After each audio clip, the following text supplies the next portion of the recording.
Just got in this Marshall JCM800 Mark II Super Lead 100 watt.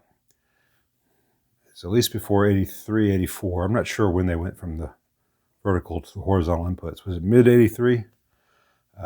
We will see what year. It's early 80s either way. So let's open this up and see what awaits us.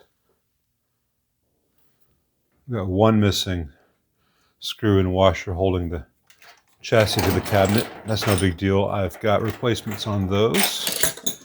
And the remaining screws aren't too chewed up. Also weren't tight. So I'm using a number 3 Phillips head to loosen them.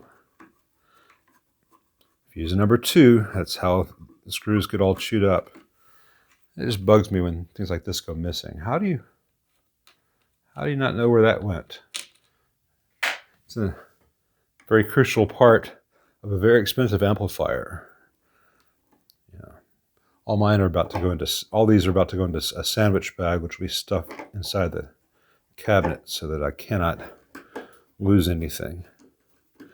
Let me get the rest of these out, and then I'll get the chassis out, and we'll take a look at more fun stuff.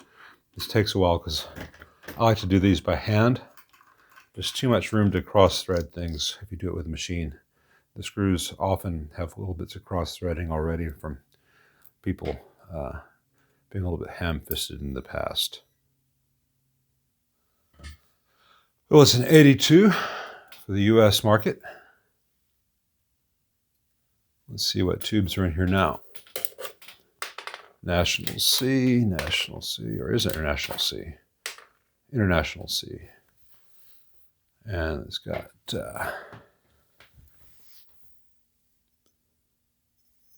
GE, Westinghouse, RCA.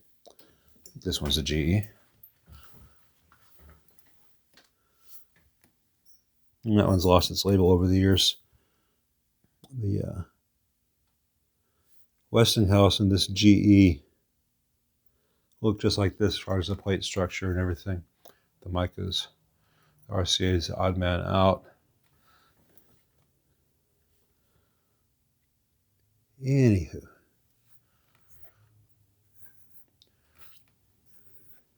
Got black filter caps. Let's see what they are. Well, I don't see any date codes on these caps. We'll know in just a moment whether they're original or not. 6550 here has had some oxidization of its hardware. That's really hard on these things.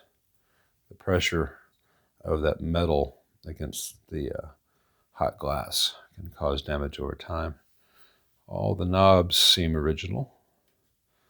The repro knobs don't have that little pointy bit. Well, all these filter caps have original solder joints.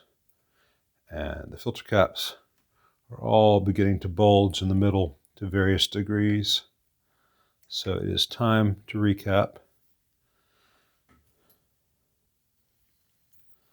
We'll be changing out the bias caps as well.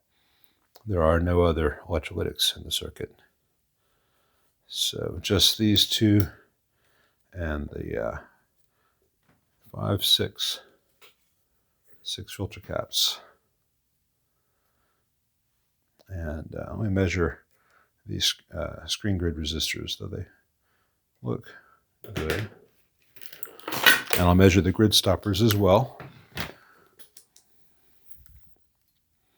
I'll start here off camera, just because I can't do everything. So 972 ohms, 988, 1.008. This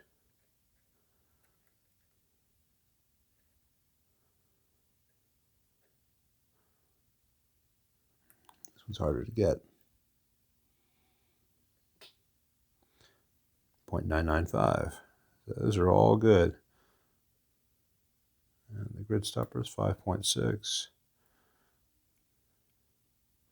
5.6. I'm rounding up just a little bit, but they're all close to 5.6. Same for there, and the last one. All right, so all the grid stoppers and screen grids are in spec. There are those who can tell by reading the color bands. As I've mentioned, I'm red green colorblind, so I don't mess with that. But I want to, this said US market, it's got 6550s.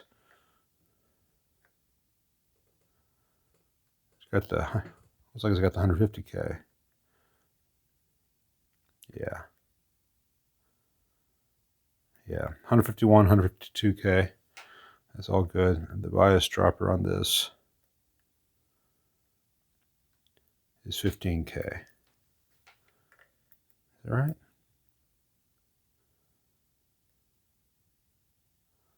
Yeah, 15K, that seems a little bit low. The reason this is important is this amp has 4 6550s. And the owner wants it retubed. So he may want to have EL34s, in which case these are the things that sometimes get changed and the bias range. I will talk to him. I'll be glad to put new 6550s in. I'll be glad to put CA7s in. I'll be glad to put EL34s in, whatever he wants.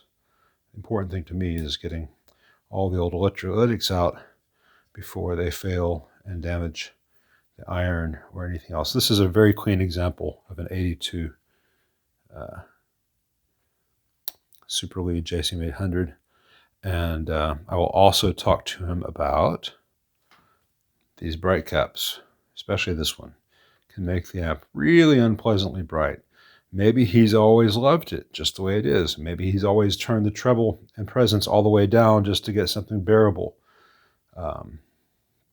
Back in the day, when you're playing stadiums with crappy PAs, that was maybe okay. It's a bit much for a lot of guys, and that's an original part. I don't want to change it or mess with the solder joints unless it's necessary, but I could very, very carefully lift one end of that and leave it physically in the amp in case he ever wants to sell it to someone else. If he wants it left stock, that's fine too. I have no dog in that fight. I just want to make sure this thing works well and stays operational for a long, long time.